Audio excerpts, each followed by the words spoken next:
Hello everyone. Welcome to Nanuya channel. And today we're diving into something we all struggle with.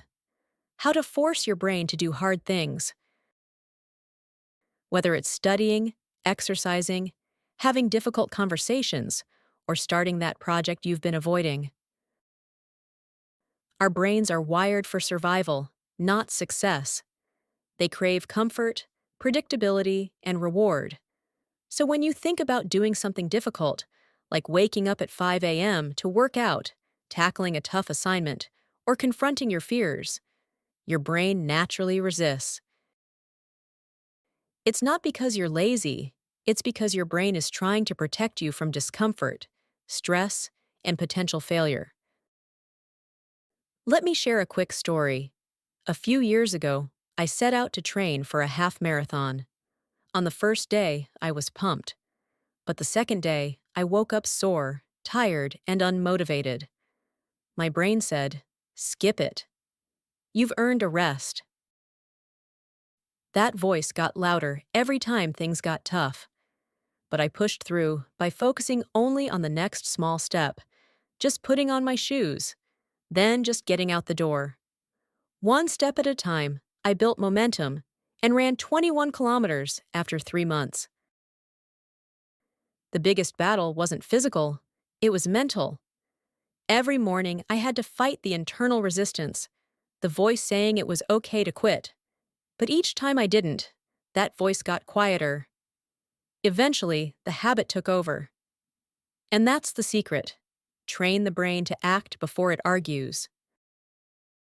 Neuroscience tells us that the prefrontal cortex, the part of your brain responsible for decision-making and impulse control, is weaker than the limbic system, which seeks pleasure and avoids pain. This is why willpower alone often fails. But there's good news. Your brain can be trained. Willpower is like a muscle. The more you use it, the stronger it gets. But it also fatigues. That's why relying on motivation isn't the solution. Instead, create systems, habits, and cues that bypass the decision altogether.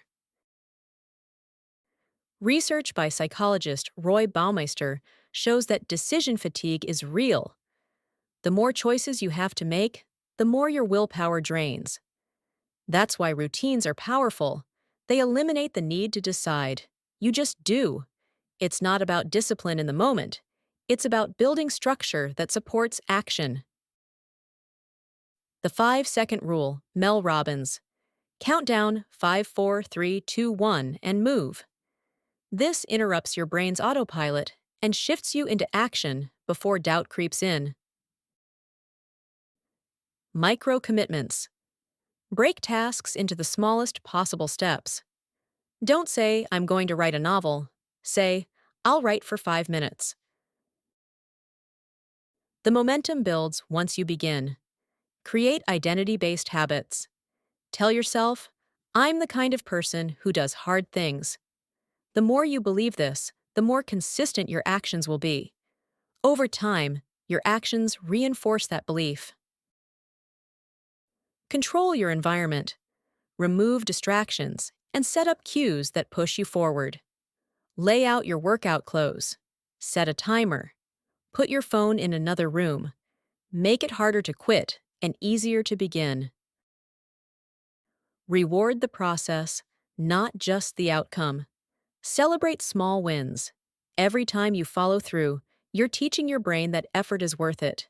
Your brain starts to associate discomfort with growth. Let me tell you about another time I had to force my brain through the fog.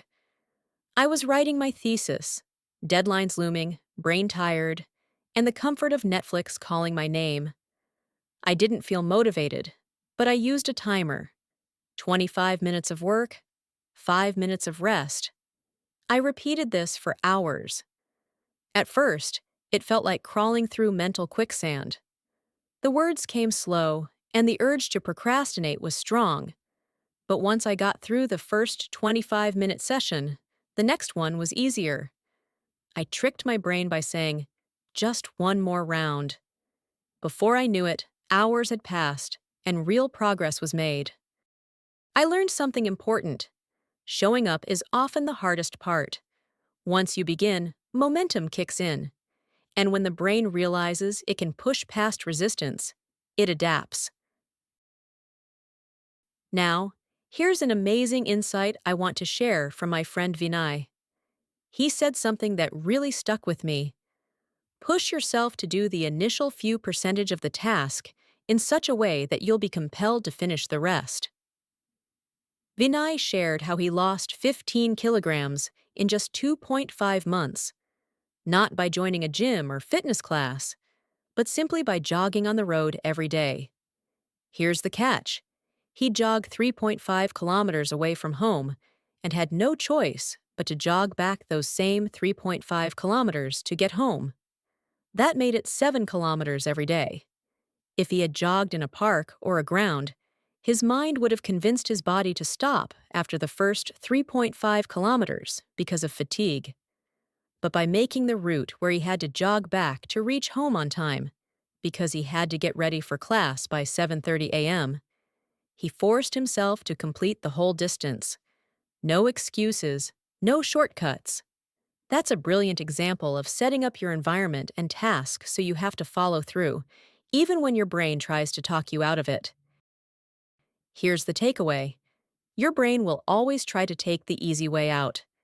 Your job is to gently but consistently say, "Nope, we're doing this." Start small. Stay consistent. Set up your environment for success. Don't wait for motivation. Create a structure that makes action inevitable. Here's your challenge for this week. Choose one thing you've been avoiding. Break it into micro steps. Set a timer and start. Train your brain to act before it talks you out of it. Thanks for tuning in to Nanuaya Podcast.